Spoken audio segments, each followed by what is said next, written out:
चलिए करें बातचीत चालू आगे। जो लोग आ गए हो एक बार वीडियो चला दें। कॉन्स्टिट्यूशन में हमारे पीछे चर्चा थी, थोड़ा सा हम आगे पीछे हो गए मित्रों। हम स्टेट में चल रहे थे और स्टेट को लेकर हमारी बातचीत हो गई थी। राज्यपाल हमारे बीच आ चुके थे। सीएम को लेकर हमारी बातचीत अधूरी रह गई थी। तो मुझे कोई रिकॉल करवाएगा कौन से आर्टिकल तक हम गुजर चुके थे? हाँ, चैप्टर नंबर 6 चल रहा है हमारा। 164 तो हो गया। 164 हो गया था। 164 में कुछ बाकी था क्या दिग्विजय? 164 ही मेरे ख्याल से चल रहा था उस दिन और ये हो गया था। चलिए, हमारे यहाँ डिस्कशन हुई थी कि क्या राज्यपाल की बात मानने को तैयार है, वो राज्यपाल मानने को तैयार है काउंसिल ऑफ मिनिस्टर्स की। और शायद 2 केस लो भी हमारे सामने आ गए थे। कोई रिकॉल करवा देगा क्या केस लो थे? अनिरुद्ध ने भी एक केस लो बताया था, शायद किसी को याद हो, किसी के नोट्स में हो। हाँ बताइए जरा, है किसी को ध्यान? गणेश भाई? Yes sir. हाँ, केस लो थे कुछ 2। हाँ सर, एक सेकंड में बुक मैंने लिखा हुआ है।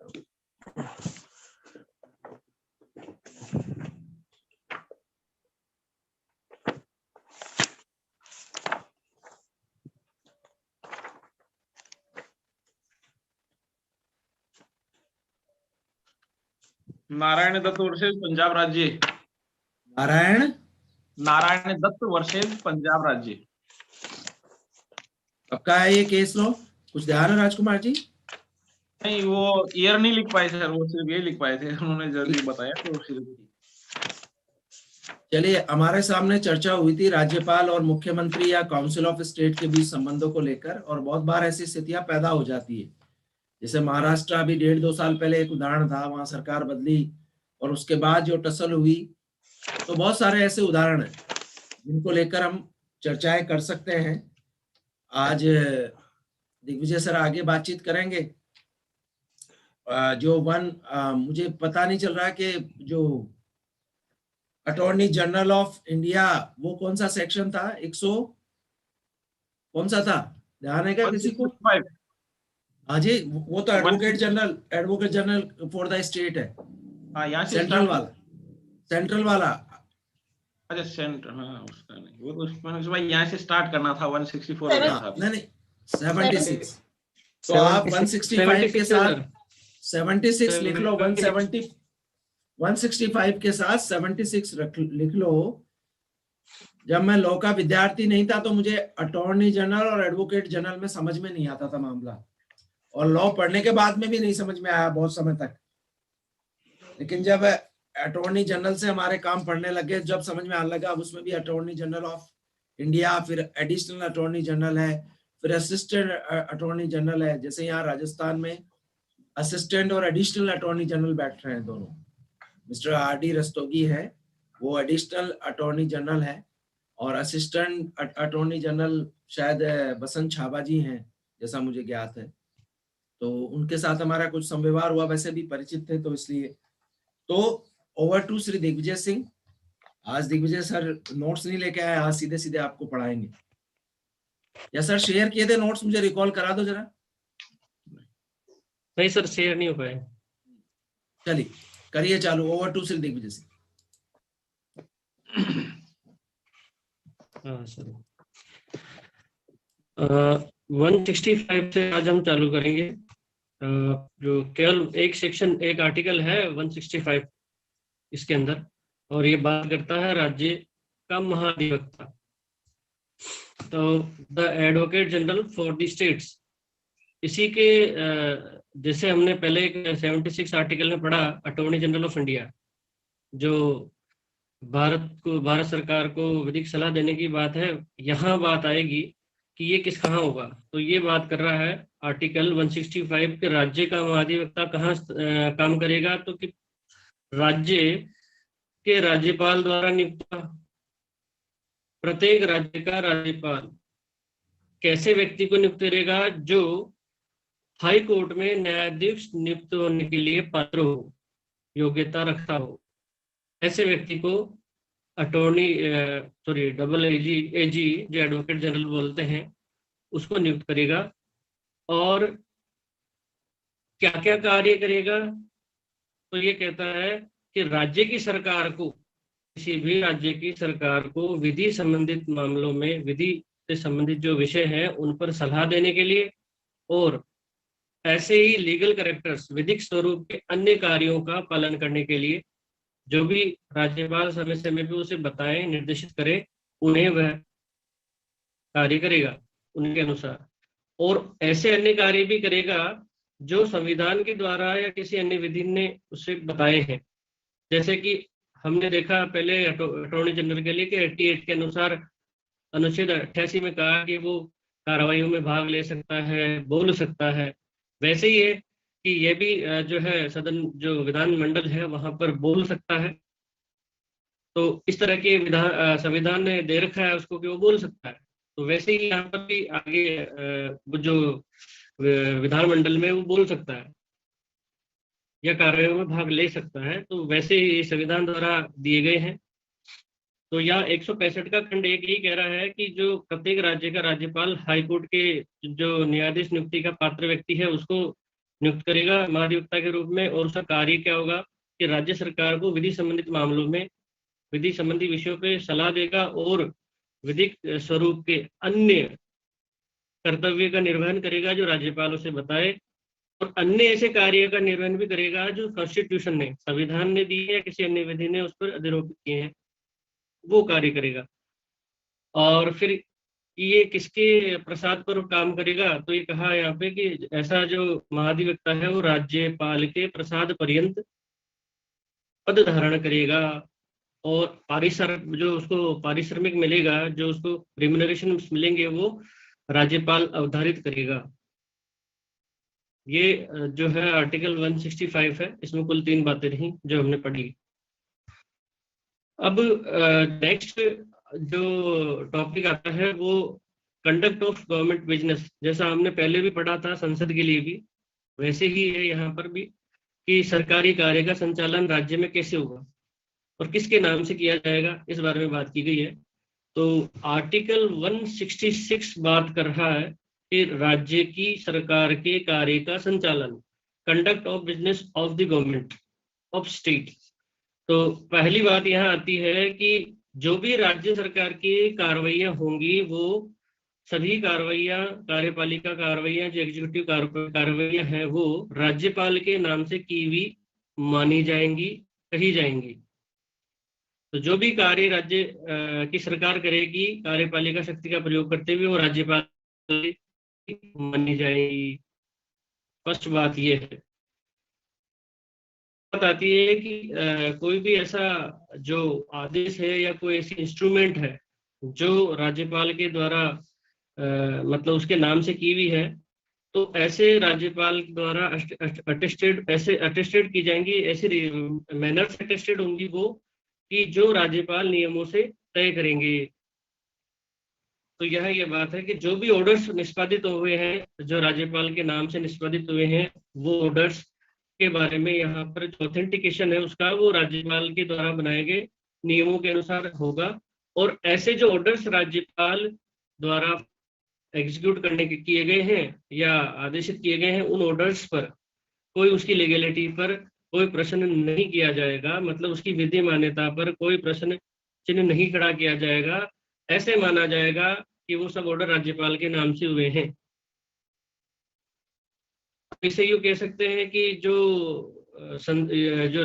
राज्य की सरकार, जो उसके ब्यूरोक्रेसी जो कोई भी ऑर्डर्स निकालती है, वो सब यूँ मानेंगे हम कि सब राज्यपाल के नाम से किए हुए हैं। उन्हें ये प्रश्न नहीं किया जाएगा कि साहब राज्यपाल के द्वारा नहीं निष्पादित है, उनके द्वारा नहीं है, उनकी कोई सील और सिग्नेचर नहीं है। इस तरह से उसे प्रश्नगत नहीं किया जाएगा, राज्यपाल के नाम से किए हुए माने जाएंगे। थर्ड बात आती है इसी में, जो खंड 3 कहता है कि राज्यपाल चाहे तो सुविधा पूर्ण कार्य के एग्जीक्यूशन के लिए ऐसे कार्यों को मंत्रियों में बांट सकता है, उनके लिए नियम बना सकता है। ये क्लोज थर्ड कह रहा है इसका। लेकिन कुछ कार्य ऐसे हैं सिवाय उन कार्यों के जो संविधान ये अपेक्षा करता है कि ये राज्यपाल अपने विवेकानुसार करे, उन कार्यों को छोड़ करके जो है वो मंत्रियों को कार्यों का आवंटन के लिए नियम बना सकता है। ये खंड 3 यही कहता है कि राज्यपाल राज्य की सरकार का कार्य अधिक सुविधापूर्वक करने के लिए, और जहां तक ऐसा कार्य नहीं है किसी जो विषय जिसके विषय में संविधान द्वारा या इसके अधीन राज्यपाल से अपेक्षा की गई है कि वह अपने विवेकानुसार कार्य करे, वहां तक मंत्रियों में कार्यों का आवंटन के नियम बना सकता है। ठीक है, ये इसमें कहा है। अब इसी के साथ जो दूसरा आर्टिकल 167 आता है, 167 ने लिखा, और अब बात करता है कि राज्यपाल को जो जानकारी है क्या मुख्यमंत्री देने के लिए उसका बाउंड है सूचनाएं देने के लिए, तो इसमें यही बात की गई है कि राज्यपाल को जानकारी देने के बारे में मुख्यमंत्री का कर्तव्य है। फर्स्ट यह बात आती है कि कौन से विषय हैं जिन पर वो राज्यपाल को सूचनाएं देगा। तो ये कह दिया कि प्रशासन संबंधित जो भी फैसले हैं जो राज्य सरकार लेती है, और विधान विषय लेजिस्लेटिव जो मामले हैं वो प्रपोजल्स है, लेजिस्लेटिव प्रपोजल्स, उन मामलों में जो है मंत्री परिषद ने कोई निर्णय लिया है, विनिश्चय किया है, तो उनके बारे में राज्यपाल को सूचित किया जाएगा। और यही जो विषय है प्रशासन संबंधित और विधान विषय हैं, इन विषयों के बारे में जानकारी भी राज्यपाल को दी जाएगी। तो दो बातें रही, कोई भी अगर विनिश्चय लिया, डिसीजन लिया यदि मंत्री परिषद ने, तो वो राज्यपाल को अवगत किया जाएगा उससे, और यदि कोई जानकारी है इन्हीं सब्जेक्ट्स में जो है वो जानकारी राज्यपाल को दी जाएगी। और तीसरी बात आती है कि जब मंत्री है, किसी मंत्री ने विनिश्चय कर लिया है, मंत्री परिषद ने विचार नहीं किया है, तो राज्यपाल अपेक्षा करेगा मंत्री परिषद के समक्ष विचार के लिए रखेगा किसी भी टॉपिक, किसी भी विषय के बारे में। तो ये कुल 3 बातें यहाँ पर 167 के अंदर आई। कि फर्स्ट बात ये रही कि राज्य के जो कार्य है, प्रशासन संबंधित कार्य जो एडमिनिस्ट्रेशन से संबंधित है वो, और विधान विषय जो प्रपोजल्स है, प्रस्तावनाएं, इन सभी के बारे में मंत्री परिषद की जो डिसीजंस है, वो जो उन्होंने निर्णय लिया है वो राज्यपाल को सूचित करेंगे, और इन्हीं के बारे में जानकारी भी राज्यपाल को दे। और तीसरी बात रही कि जो कोई विषय है उस पर मंत्री किसी भी मंत्री ने कोई डिसीजन लिया है, कोई मंत्री पर्टिकुलर जो मिनिस्ट्रियल है वो अपना निर्णय जो लेता है उसको मंत्री परिषद के पास विचार के लिए नहीं दिया, तो वहां पर अपेक्षा करेगा राज्यपाल, तो फिर उसके पास विचार के लिए रखेगा। अब बात की है चैप्टर 3, ये इसी भाग 6 का ही चैप्टर 3 है ये, जो नेक्स्ट अब हम पढ़ेंगे। तो यहाँ राज्य का विधानमंडल के बारे में बात की गई है। जैसा हमने पहले पढ़ा था संसद के बारे में, आर्टिकल 79 से वहां चालू हुआ था जहां तक मुझे याद आ रहा है। तो 79 से वहां हमने बात की थी संसद के बारे में, वहां भी जनरल क्लोज थे 79 से लेकर के, और आगे राज्यसभा और लोकसभा के गठन और संरचना के बारे में बात की। वैसे ही सिमिलर जो अब बात आएगी आर्टिकल 168 से लेकर के आगामी जो आर्टिकल्स हैं इसमें, उनमें पढ़ेंगे हम। तो सबसे पहली बात है जनरल क्लोज में इसके कि जो आर्टिकल 168 कह रहा है कि जो constitutions of legislature in states, मतलब राज्य का विधानमंडल होगा, उसका गठन किन किन से होगा। हमने पहले देखा संसद के बारे में, तो संसद का गठन हो रहा था वहां पे राष्ट्रपति और संसद के 2 सदनों से, राज्यसभा और लोकसभा। यहाँ लगभग वैसा ही है, लेकिन इसको देख लेते हैं यहाँ पे कि यहाँ क्या कहना चाहता है कि राज्य के लिए एक विधानमंडल होगा प्रत्येक राज्य के लिए, जिसमें एक राज्यपाल तो होगा ही, तो एक राज्यपाल, और उसके अंदर यदि जहाँ 2 भागों में सदन होंगे यहाँ भी, लेकिन यहाँ जो कुल इस अनुच्छेद के अनुसार 6 जगह पर जो है विधान परिषद का गठन है, और बाकी स्टेट्स में विधानसभा का गठन है। मतलब ये हुआ कि विधानसभा तो सब जगह है, तो राज्यपाल प्लस विधानसभा और विधान परिषद। ऐसा राष्ट्रपति संसद के लिए था कि संसद में राष्ट्रपति और 2 सदन थे, वैसे ही यहाँ पर भी 2 सदन होंगे, एक विधान सभा होगा, दूसरा विधान परिषद होगा, लेकिन विधान परिषद लिमिटेड जगह पर ही है। वो 6 राज्य हैं जहां पर बात करता है, आंध्र प्रदेश, बिहार प्रदेश, महाराष्ट्र और कर्नाटक, उत्तर प्रदेश। ये 6 राज्य हैं जहां पर विधान परिषद है। अन्य राज्यों में इनके अलावा विधान परिषद नहीं है। तो जहां विधान परिषद नहीं है वहां पर 2 ही विधानमंडल बनेगा, राज्यपाल और विधानसभा से, गवर्नर और लेजिस्लेचर असेंबली, लेजिस्लेटिव असेंबली से बनेगा। और जहां पर जो विधान परिषद है तो वहां पर राज्यपाल, विधानसभा और विधान परिषद से बनेगा। ये बात की गई है इसमें। तो 168 में ये कहा है कि प्रत्येक राज्य के लिए एक विधानमंडल होगा जो राज्यपाल, और एक के अंदर कह रहा है कि जो 6 राज्य हैं इनमें 2 सदनों से मिलकर बनेगा, दूसरे बाकी अन्य राज्यों में 1 सदन से मिलकर बनेगा। फिर बात कर रहा है ये कि नाम क्या दिए जाएंगे, तो खंड 2 कह रहा है कि इनका नाम, एक का नाम तो विधान परिषद होगा, दूसरे का नाम विधानसभा होगा, और जहां केवल 1 सदन है तो वहां पे विधानसभा ही मानी जाएगी। तो ये हमने बात की कि 6 राज्य है जहां पर प्रेजेंट में, वर्तमान में जो है विधान परिषद है, बाकी राज्यों में विधानसभा ही है। तो विधानमंडल की संरचना हमने देखी। तो 6 राज्यों को छोड़ करके विधानमंडल में राज्यपाल और प्लस विधानसभा, यही संरचना होगी, यही उसका जो गठन होगा। और 6 राज्य जहां पर जिनकी बात हमने भी की, उन 6 राज्यों में 2 सदन होंगे। नेक्स्ट आता है, अब इनकी संरचना के बारे में या घटने बनाने के बारे में बात करते हैं। तो आर्टिकल 169 बात करता है विधान परिषद के बारे में, मतलब लेजिस्लेटिव काउंसिल्स के बारे में। तो यहाँ बात कर रहा है आर्टिकल के एबोलिशंस और creation of legislative councils in the states. तो यहाँ 6 जहां हमने बात करी है कि अभी इस संविधान के अनुसार वर्तमान में 6 राज्यों में विधान परिषद है। तो क्या ऐसे विधान परिषद को किसी एक जगह खत्म भी किया जा सकता है?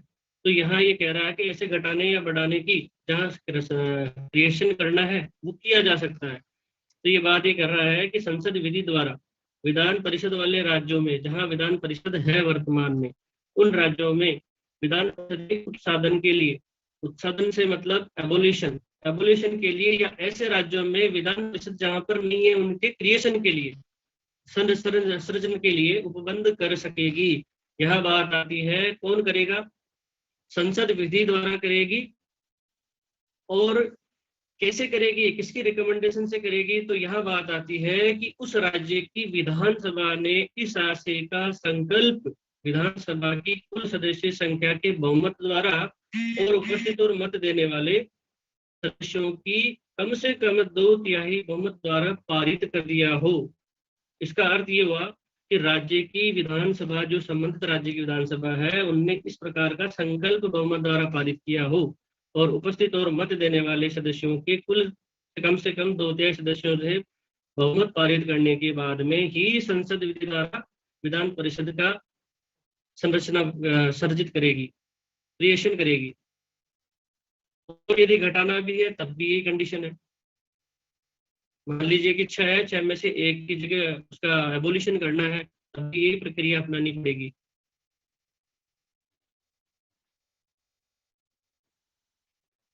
इसमें मुख्य बात ये थी। और इस प्रकार अगर कोई अमेंडमेंट संसद द्वारा जो इस तरह से संरचना करती है विधान परिषद की, तो ये आर्टिकल 368 के अनुसार जो है वो संविधान संशोधन नहीं समझा जाएगा। फिर आती है बात विधानसभा की जो स्ट्रक्चर है, जैसा सिमिलर है ये आर्टिकल 80 के। आर्टिकल 80 में हमने देखा था राज्यसभा की संरचना, वैसे ही ये आर्टिकल 170 80 में ऐड करके ऐसे याद रखने के लिए कि आर्टिकल 80 हमने राज्यसभा देखा, अब 170 जो है विधानसभा आ गई। हालांकि यहाँ पर उस हायरार्की को जो था वो बदल दिया गया, वहां पर कुछ सदन को पहले लिया गया था 80 में, 81 में जो है निम्न सदन को बाद में लिया गया। तो वहां 80 और 81 का पेयर था, यहाँ 170 और 171 का है। यहाँ पहले जो है लेजिस्लेटिव असेंबली के बारे में बात की गई है, उसकी स्ट्रक्चर के बारे में बात की गई है, और 171 में जो है इसके बारे में विधान परिषद के बारे में बात की गई है। तो अब आते हैं 170 पे। इसमें क्या है, किस तरह से होगा? अगेन वैसे ही है, सिमिलर है, सेम जो पहले हमने पढ़ा आर्टिकल 80 में, कि आर्टिकल 333 के अधीन रहते हुए, वहां था 331 के अधीन रहते हुए, क्योंकि ये दोनों पेयर वहां भी चलते हैं वैसे के वैसे। तो अनुच्छेद 333 के उपबंधों के अधीन रहते हुए, इसका अर्थ ये हुआ कि वहां पर एंग्लो इंडियन जो है राज्यपाल को पावर दी गई है कि वो 2 व्यक्ति जो एंग्लो इंडियन का प्रतिनिधित्व कम है तो वहां नियुक्त कर सकता है, नॉमिनेट कर सकता है। इसीलिए उसके अधीन रहते हुए राज्य की विधानसभा उस राज्य में प्रादेशिक निर्वाचन क्षेत्रों से प्रत्यक्ष निर्वाचन द्वारा चुने हुए 500 से अनधिक और 60 से अन्यून सदस्यों से मिलकर बनेगी। मतलब ये हुआ कि जो राज्य का जो प्रादेशिक जो टेरिटोरियल इलेक्शन का जो क्षेत्र है, निर्वाचन क्षेत्र, उसमें जो है प्रत्यक्ष निर्वाचन के द्वारा सदस्यों को चुनेगी। मतलब यहाँ पर डायरेक्ट इलेक्शन जैसा लोकसभा में देखा था हमने कि जनता का शासन जनता के लिए, तो जनता उनको चुनती है। तो यहाँ पर विधानसभा में भी वैसा ही है कि प्रत्यक्ष निर्वाचन की प्रणाली से सदस्यों को चुना जाएगा। और जो इसके अनुसार ये कह दिया, मैक्सिमम लिमिट बताइए 500 और मिनिमम बताइए 60, कि विधानसभा का जो होगी उसमें ये कह दिया कि 500 मैक्सिमम राज्य में होंगे और 60 से कम राज्य में नहीं होंगे। लेकिन इसका अपवाद भी है। इसका अपवाद है जहां पर जिसकी बात करते हैं, स्टेट गोवा है, गोवा के अंदर 40 सीटें हैं, तो ये उसका अपवाद हो गया कि 60 से कम भी है। तो ये बात हमने अभी की है। अब इसके बाद आती है बात कि जो विधानसभा क्षेत्र बनेगा पूरे राज्य में, तो उसमें कई खंड होंगे, विधानसभा क्षेत्र बटेंगे, तो वो जनसंख्या के आधार पर बांटे जाएंगे और उन सभी में बराबर अनुपात होगा। एक विधानसभा क्षेत्र का जो एरिया है वो पॉपुलेशन के आधार पर दूसरे विधानसभा के जो एरिया है उस पॉपुलेशन में बराबर होंगे। ये बात ये कह रहा है खंड 2 इसका 170 का, कि खंड 1 के प्रयोजनों के लिए प्रत्येक राज्य को प्रादेशिक निर्वाचन क्षेत्रों में ऐसी रीति से विभाजित किया जाएगा जो प्रत्येक निर्वाचन क्षेत्र की जनसंख्या का उसको आवंटित स्थानों की संख्या के अनुपात समस्त राज्य में यथाशक्ति एक ही हो। इसका अर्थ यही है कि जहां जब विधानसभा क्षेत्र बांटे जाएंगे, जैसे राजस्थान में 200 है, वर्तमान व्यवस्था में धीरे धीरे ये अंतराल में बदलते गए। शुरुआत में शायद 160 के आसपास थे, अब बदलते आज 200 है, प्रेजेंट स्थिति में 200 है। तो इन दोनों में जो वितरण होगा वो जनसंख्या के आधार पर जो एरिया में बराबर बराबर अनुपात होगा। ऐसा नहीं है कि एक विधानसभा क्षेत्र में तो पॉपुलेशन कर दी, एक में 1 लाख को लेकर के विधानसभा क्षेत्र घोषित कर दिया, ऐसा नहीं होगा। जनसंख्या का अनुपात बराबर होगा। अब वही जो हमने पहले देखा था वैसे ही आंकड़े देखे जाएंगे कि जो 1971 की पॉपुलेशन के अनुसार जो कैलकुलेशन की गई थी उसके अनुसार उस समय कितनी थी, उससे पहले कितना था, ये सब उस कैलकुलेशन के अनुसार किया जाएगा। और वर्तमान जो व्यवस्था दी हुई है कि 2026 तक आंकड़े वही रहेंगे जो 2001 की जनगणना के आधार पर किए गए हैं। तो 2026 तक जो है वो वही व्यवस्था रहेगी जो हमने पहले पढ़ा था। उसमें जब लोकसभा की एरिया की बात की गई थी तो वैसे के वैसे ही कैलकुलेशन किया जाएगा, इसको मैं ज्यादा दोहराऊंगा नहीं। और इसके बाद में ये कह दिया है कि ऐसे ही जैसे लोकसभा का एरिया घटाते और बढ़ाते हैं, परिसीमन करते हैं, वैसे ही विधानसभा के एरिया में परिसीमन किया जा सकता है। एक का एरिया कम कर दिया, दूसरे का बढ़ा दिया और एडजस्टमेंट किया जा सकता है। यही वह बात करता है कि समायोजन भी किया जा सकता है। लेकिन समायोजन कब किया जाएगा? जब ये कह रहा है कि जनगणना की समाप्ति पर विधानसभा में स्थानों की कुल संख्या और प्रत्येक राज्य के टेरिटोरियल निर्वाचन क्षेत्रों में विभाजन ऐसे प्राधिकारी द्वारा और ऐसी रीति से करेंगे और समायोजन कर सकेंगे जो संसद बताएगी विधि द्वारा। तो संसद विधि द्वारा तय करेगी यहाँ पर कि वो जो प्रत्येक जनगणना जब होगी, जनगणना से को ध्यान में रखने की आवश्यकता है यहाँ पे, जो जितना भी जब भी ये सेंसस होगा, जनगणना होगी, उस समय ये कार्य किए जाएंगे कि उस जो टेरिटरी है उसका एरिया घटाना है, बढ़ाना है, परिसीमन किया जाना है। अब ऐसा यदि एडजस्टमेंट किया गया है और उस समय इन बिटवीन किया गया है, ये मतलब जब एक बार विधानसभा का गठन हो गया और उसके 2 साल के बाद में यदि परिसीमन कर दिया गया है, उसकी सीमा, उसके एरिया, जो एरिया है, टेरिटरी है, उसमें कमी वैसी कर दी गई है, तो क्या उसका प्रभाव पड़ेगा? कि उसका उस समय कोई प्रभाव पड़ेगा नहीं। वो ऐसे के ऐसे ही प्रतिनिधित्व, उसका जो एरिया का जो पहले चुना हुआ जनप्रतिनिधि, वो वैसे ही काम करेगा जैसे पहले कर रहा था, उसका कोई प्रभाव नहीं पड़ेगा। और जब तक कि विधानसभा विघटन ही नहीं हो गया, जब डिजोल्यूशन ही हो गया तो बात ही खत्म। तो ये बात इसमें की गई है और वैसे ही एडजस्टमेंट किया जाएगा, इसमें इतनी ही बात है। फिर बात आती है विधान परिषद की संरचना। हमने पहले बात की विधानसभा की संरचना, वैसे ही यह बात कर रहा है नेक्स्ट कि 171 की विधान परिषद की स्ट्रक्चर क्या होगी। तो अगेन यहाँ पर ध्यान देने की बात है इसमें, विधान परिषद वाले जो राज्य हैं जहां पर विधान परिषद है, 6 राज्यों में है वर्तमान में, 6 राज्यों में है, तो वहां पर जो संरचना होगी वो कैसी होगी। तो ये बात कर रहा है कि विधान परिषद सदस्यों की कुल संख्या उस राज्य की विधानसभा के 1/3 से अधिक नहीं होगी। उदाहरण के लिए राजस्थान को ले सकते हैं। राजस्थान में वर्तमान में 200 विधानसभा सीटें हैं, तो इसका कितना हुआ? मैक्सिमम लिमिट अधिरोपित कर दी कि विधान परिषद का जो एरिया, जो सदस्य संख्या होगी वो 1/3 होगी मैक्सिमम लिमिट की। तो यहाँ पर लगभग 66 आता है, 67 कर देते हैं तो थोड़ा ऊपर चला जाता है, तो लगभग 66 का है ये आंकड़ा। तो यहाँ पर 1/3 से अधिक विधान परिषद के सदस्य नहीं होंगे।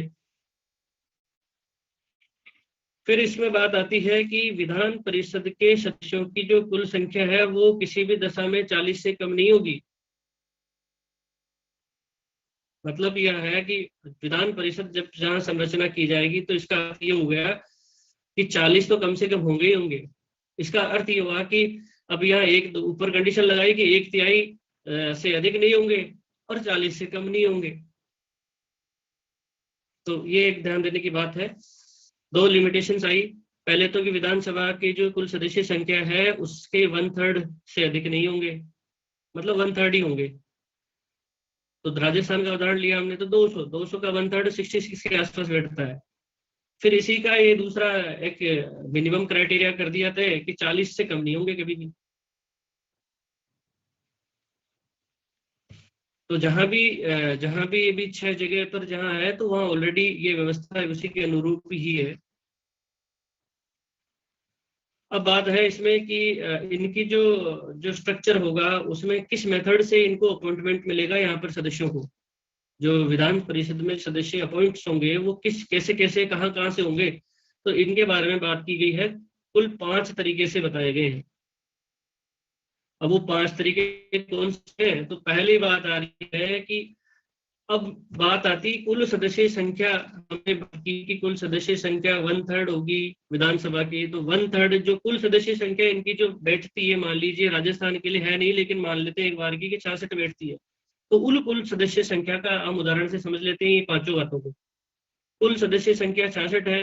अब उन 66 में से सबसे पहली बात कर रहा है ये कि साहब निकटतम 1/3 सदस्य राज्य की नगर पालिका, जिला बोर्ड्स और ऐसे अन्य स्थानीय प्राधिकारी किस किस के होंगे? एक तो हो गया म्युनिसिपैलिटीज, डिस्ट्रिक्ट बोर्ड्स, और तीसरी बात है अदर लोकल अथॉरिटीज। इनके जो इलेक्टरल जो इसको कहते हैं निर्वाचक मंडल, उससे निर्वाचित होंगे। फिर इसी प्रकार से नेक्स्ट दूसरी बात आती है कि जो कुल सदस्य है संख्या, अपन फिर बात करेंगे कि कुल सदस्य संख्या के, अभी बात की 1/3। अब दूसरी बात आती है कि कुल सदस्य संख्या के निकटतम 12वां भाग। यहाँ एग्जैक्ट लिमिटेशन नहीं है, निकटतम है, यथा संभव लिखा है वर्ड यहाँ पे कि एज नियरली एज में भी, यथा संभव निकटतम 12वां भाग उस राज्य के निवास करने वाले ऐसे व्यक्तियों से मिलकर बनेगा वो निर्वाचक मंडल, जो कैसे हो, भारत के राज्य क्षेत्र में किसी भी यूनिवर्सिटी के अंदर कम से कम 3 वर्ष के स्नातक है। मतलब यहाँ ग्रेजुएट्स की बात की गई है। तो ऐसे व्यक्तियों को यहाँ पर क्वालिफाइड माना है। और ऐसे सदस्यों को के सदस्य होंगे जो निकटतम 12वां भाग होगा। तीसरी बात आती है कि अगेन फिर है कि 12वां भाग, वो 12वां भाग किसका होगा? तो यहाँ पे फिर कहता है कि माध्यमिक पाठशालाओं, जो सेकेंडरी एजुकेशनल इंस्टीट्यूशन है, वो माध्यमिक पाठशाला मतलब सेकेंडरी एजुकेशन जो है उनमें पढ़ाया हुआ हो, उसने यहाँ पर पढ़ाया हो, जो कम से कम 3 वर्ष तक के लिए वहां पर ऐसा टीचिंग का कार्य किया हो, उसके निर्वाचक मंडल में से उन व्यक्ति को चुना जाएगा। फिर बात आती है लास्ट, इसमें लास्ट के नेक्स्ट कि फिर अगेन 1/3, हमने सबसे पहले पढ़ा 1/3 कौन से लोग थे? पहले जो फर्स्ट क्लोज में था नगर पालिका, जिला बोर्ड और अन्य स्थानीय प्राधिकारी, जो 1/3 होंगे। फिर इसके बाद में 1/3 आता है फोर्थ में। ये 1/3 यहाँ पे भी कहता है 1/3 भाग राज्य की विधानसभा के सदस्यों के द्वारा ऐसे व्यक्तियों से निर्वाचित होगा जो विधानसभा का सदस्य नहीं है, मतलब ऐसे विधानसभा के सदस्यों में से जो द्वारा चुने जाएंगे। फिर लास्ट में आता है कि राज्यपाल अपॉइंट करेगा, नॉमिनेट करेगा, जैसा आर्टिकल 80 क्लोज 3 में बताया है वैसे के वैसे। आर्टिकल 80 अगर याद आ रहा हो तो उसके क्लोज 3 में कहा था 4 बातों की क्वालिफिकेशन उसके पास होनी चाहिए। आर्टिकल 80 को रिपीट कर देता हूं मैं, उसमें साहित्य, विज्ञान, कला और समाज सेवा। लेकिन यहाँ पर एक बात एक्स्ट्रा है, वो है सहकारी आंदोलन। मतलब मैं इंग्लिश में रिपीट कर देता हूँ इसको, literature, science, art, cooperative movements and social service. तो यहाँ पर एक बात एक्स्ट्रा है जो आर्टिकल 80 में नहीं है। ठीक है, अब कुल बात रही 5 तरीके से यहाँ विधान परिषद के सदस्य चुने जाएंगे। फिर इसके बाद में बात आती है कि जो चुने जाएंगे तो जो मेथड इलेक्शन का होगा वो जो निर्वाचन होगा वो आनुपातिक प्रतिनिधित्व पद्धति के अनुसार एकल संक्रमणीय मत प्रणाली, मतलब वो जो पहले जो सदस्य चुने जा रहे थे राज्यसभा के, वैसे ही अनुपात में उसी रीति से चुने जाएंगे। फिर आता है आर्टिकल 172 बात करता है राज्यों के विधानमंडल की अवधि, ड्यूरेशन क्या होगी? ये वैसे ही है जैसे आर्टिकल 85 है। आर्टिकल 85 यदि रिमाइंड करें हम तो वहां जो कह रहा है वैसे के वैसे ही बात यहाँ की गई है, इसीलिए दोनों को कंपैरेटिव स्टडी के साथ याद किया जा सकता है। आर्टिकल 172 ये कहता है कि जो स्टेट लेजिस्लेचर होगा उसका ड्यूरेशन क्या होगा। तो बात आती है अगेन यहाँ पर कि जब विधानसभा की बात करें हम तो कि प्रत्येक राज्य की विधानसभा यदि वो डिसोल्यूशन नहीं हुआ उसका, तो प्रथम अधिवेशन जब उनका चालू होगा उस अधिवेशन से 5 वर्ष तक बनी रहेगी। फर्स्ट अधिवेशन से 5 साल कार्यकाल होगा विधानसभा का, और 5 वर्ष की अवधि पर उसका रिजल्ट ये होगा कि dissolution of the legislative assembly. फिर बात आई इसी में कि यदि आपातकाल लगा है, प्रश्न ये हो सकता है कि क्या अवधि बढ़ाई जा सकती है? तो ऐसी स्थिति है कि 5 वर्ष से ऊपर, तो जी हाँ, यहाँ पे आपातकाल यदि लगी हुई है, आपातकाल यदि उस समय आगे है प्रभाव में, तो ऐसी स्थिति में 1 वर्ष बढ़ाया जा सकता है। अब 1 वर्ष बढ़ाया गया है और 1 वर्ष बढ़ाने के बाद में आपातकाल की समाप्ति हो गई, तो उस तारीख से जो आपातकाल की समाप्ति की तारीख है उससे 6 माह के भीतर नया इलेक्शन करवाना होगा। मतलब 1.5 वर्ष रहा, ये ग्रेस पीरियड है 1 वर्ष के बाद का, जैसे जो वैसा ही है जो आर्टिकल 85 में दिया हुआ है। ठीक है, फिर आती है बात इसी के अंदर की क्या राज्यसभा का डिसोल्यूशन नहीं होता है, तो उसी प्रकार से क्या विधान परिषद के लिए भी यही प्रावधान है क्या? तो यहाँ भी यही बात की गई है खंड 2 में 172 में कि राज्य की विधान परिषद का विघटन नहीं होगा, वो कभी डिसोल्यूट नहीं होगी। वही सेम बात है, निकटतम सदस्य यथासंभव जैसे संसद विधि द्वारा बनाए उस अनुरूप प्रत्येक 2 वर्ष की समाप्ति पर सेवानिवृत्त हो जाएंगे। जैसा राज्यसभा में था वैसा का वैसा यहाँ पर है। ये आर्टिकल 172 हुआ। फिर आर्टिकल 173 है जो क्वालिफिकेशन की बात करता है, जैसी बात आर्टिकल 84 में। ये वैसी ही बात करता है जैसी आर्टिकल 84 में। तो सिमिलर रिवीजन भी हो रहा है और इसको भी पढ़ लेते हैं। तो कि 173 ये कहता है कि राज्य के विधानमंडल की जो सदस्य है उनकी क्वालिफिकेशन क्या होगी। तो पहली बात आती है कि भारत का नागरिक होना चाहिए और साथ में वो जो निर्वाचन आएंगे सक्षम प्राधिकारी के समक्ष तीसरी अनुसूची के अनुसार सही योग्य हो और शपथ लेता हो जब चुना जाए।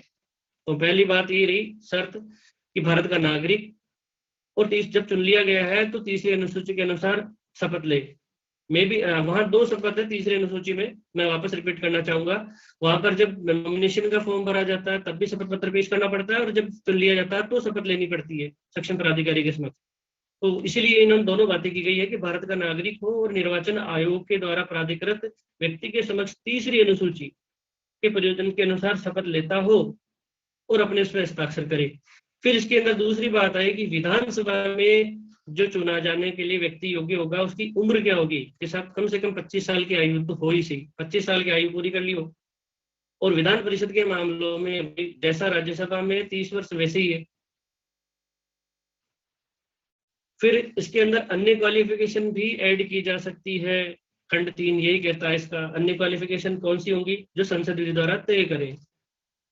अन्य क्वालिफिकेशन जैसे ये समझ लीजिए कि कोई अन्य अधिनियम है, जैसे एकल वो हमने देखा था लोक प्रतिनिधित्व अधिनियम है, उसमें कोई डिस्क्वालीफाई तो नहीं है, वो अन्य विधि कहती है तो वो भी प्रिवेल करेगी। ये संसद ने कह दिया कि साहब ग्रेजुएट व्यक्ति है उसी को अपॉइंट चुने जाने का अधिकार है, ऐसा कुछ ला दे कानून। तो ये बात रही इसमें। आर्टिकल 174 अगेन 85 जैसी बात करता है, मतलब 174 बात कर रहा है कि सेशन चालू होना, कब उस सेशन का खत्म होना, इनके बारे में बात की गई है। तो 85 में भी हमने देखा था ये वैसे ही है। तो राज्यपाल सेम यहाँ बात कर रहा है कि कौन बुलाएगा सदन को, क्योंकि तो राज्यपाल समय समय पर राज्य के विधानमंडल के सदन को, अब वो प्रत्येक सदन को ऐसे समय और स्थान पे जहां वो ठीक समझे अधिवेशन के लिए बुलाएगा, आहूत करेगा, समन करेगा। अब इसमें ड्यूरेशन कैसे होगा कि एक सत्र चालू खत्म हुआ तो दूसरे सत्र को वापस कब चालू हो जाना चाहिए। तो ये कहता है कि एक सत्र की अंतिम बैठक और आगामी सत्र की प्रथम बैठक के बीच में 6 माह का अंतर नहीं होना चाहिए। ये वैसा ही है जैसा उसने बताया है आर्टिकल 85 में, बिल्कुल सिमिलर है।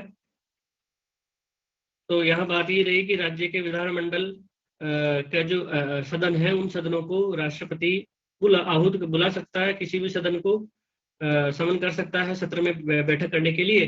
पर पृथक बैठक जो अंतिम बैठक जो है और आगामी जो बैठक होनी है ना, उस बैठक के बीच में जो है 6 माह का अंतर नहीं होना चाहिए, उससे पहले पहले ही बैठक वापस हो जाएगी। फिर इसके बाद में की है कि राज्यपाल सदन या किसी भी सदन का सत्रावसान भी कर सकता है, उसे समाप्त सत्रावसान भी कर सकता है, सत्र को खत्म भी कर सकता है, विधानसभा का विघटन भी कर सकता है, रिजोल्यूशन भी कर सकता है, जैसा कि लोकसभा के बारे में राष्ट्रपति को थी वैसे ही यहाँ पर सिमिलर है। फिर इसके बाद में आर्टिकल 175 सिमिलर है आर्टिकल 86 के, ये पेयर है, जस्ट सिमिलर चलेगा। आर्टिकल 86 के अनुसार जैसा है वैसा ही आर्टिकल 175 है। अब 175 बात करता है सदन या सदनों में, यहाँ स्पेशल एड्रेस की बात है, सदन और सदनों में अभिभाषण का और संदेश भेजने का राज्यपाल का अधिकार, जैसा राष्ट्रपति को था आर्टिकल 86 में। एक को याद कर लिया दूसरा याद हो जाएगा, तो इसलिए सिमिलर याद रखना जरूरी है। बात आती है राज्यपाल विधानसभा में या विधान परिषद वाले राज्य की दशा में उसमें, क्योंकि जहां अमूमन तो राज्य में विधानसभा ही है केवल 6 राज्यों को छोड़ करके। तो यह बात कर रहा है कि राज्यपाल जो है विधानसभा में या विधान परिषद में जो राज्य है उनके अंदर जो विधानमंडल है उसके किसी एक सदन को या एक साथ दोनों सदनों को एड्रेस कर सकता है, अभिभाषण कर सकता है। यहाँ जॉइंट एड्रेस की बात है, जॉइंट सिटिंग नहीं है, जॉइंट एड्रेस की बात है। ऐसा हमने सत्र संयुक्त बैठक की बात भी कर चुके हैं हम। वो कहाँ की थी वो आर्टिकल जरा बताइएगा, कि जहाँ पे जॉइंट बैठक की बात आई थी, ये जॉइंट एड्रेस की बात है। यहाँ पर वो एक साथ संवेद कर सकता है दोनों सदनों को, जॉइंट एड्रेस करेगा ठीक है, तब वहाँ सभी सदस्यों को उपस्थित होने की अपेक्षा की जाएगी। फिर बात कर रहा है इसी में कि राज्यपाल जो है वो राज्य के विधानमंडल को कोई अगर मान लीजिए सत्र चल रहा है, कोई विधेयक पेंडिंग है, तो वहाँ पे संदेश भेज सकता है उस विधानमंडल को, किसी एक सदन को या दोनों को। तो उसके पर वो संदेश भेजेगा तो संदेश पे वो विचार करेंगे, फिर अपनी वापस से उस सब्जेक्ट पर जो भी जिस पर भी संदेश भेजा गया है राज्यपाल द्वारा उस पर विचार करके और अपनी वो विचार को प्रस्तुत करेंगे। तो ये आर्टिकल 175 सिमिलर है 86 के। सर आगे कंटिन्यू रखूं या टाइम तो हो गया?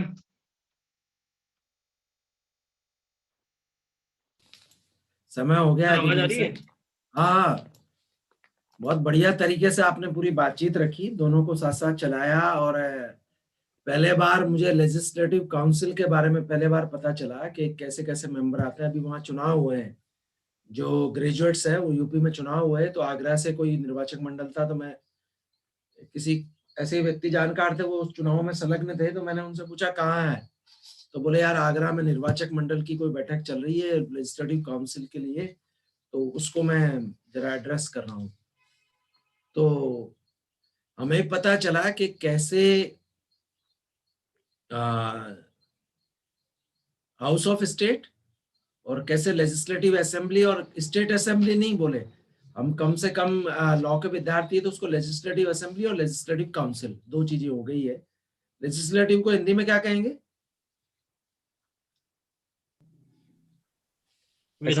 विधानसभा और उसको परिषद, विधानमंडल है ना, तो विधानमंडल लिखना है आपको। देखिए ध्यान रखने की चीजें हैं। चलिए कोई प्रश्न पूछना हो, कोई बातचीत पूछनी हो तो बताएं। हाँ, मुझे ऐसा लगता है कि तो फैक्ट्स है सारे के सारे, और कंपैरेटिव स्टडी दिग्विजय सर ने साथ साथ हमारी करवाई दी है कि इसके साथ ये होगा, इसके साथ ये होगा। तो कॉन्स्टिट्यूशन उसमें आपसे इंटरव्यू में कुछ क्वेश्चन भी पूछे जाए तो आप सीधे सीधे बता सकते हैं। स्पेशल चीज ये है कि यहाँ जो लेजिस्लेटिव काउंसिल है उसके मेंबर्स का इलेक्शन 5 तरीके से होता है। पहला क्या होता है, पहला जो जितने भी म्युनिसिपल कॉर्पोरेशन या बोर्ड्स हैं उनके निर्वाचक मंडल से। दूसरा जो हमारे यहाँ 3 साल के ग्रेजुएट है, या मिनिमम 3 साल से मैक्सिमम भी हो सकते हैं। इंजीनियरिंग ग्रेजुएट होगा तो 5 साल का होगा, तो लॉ का ग्रेजुएट होगा जो 5 इयर्स वाला वो 5 साल का होगा। तो वो फिर तीसरा एजुकेशन से आ गए। चौथा कहाँ से आए? चौथा कहाँ से आए?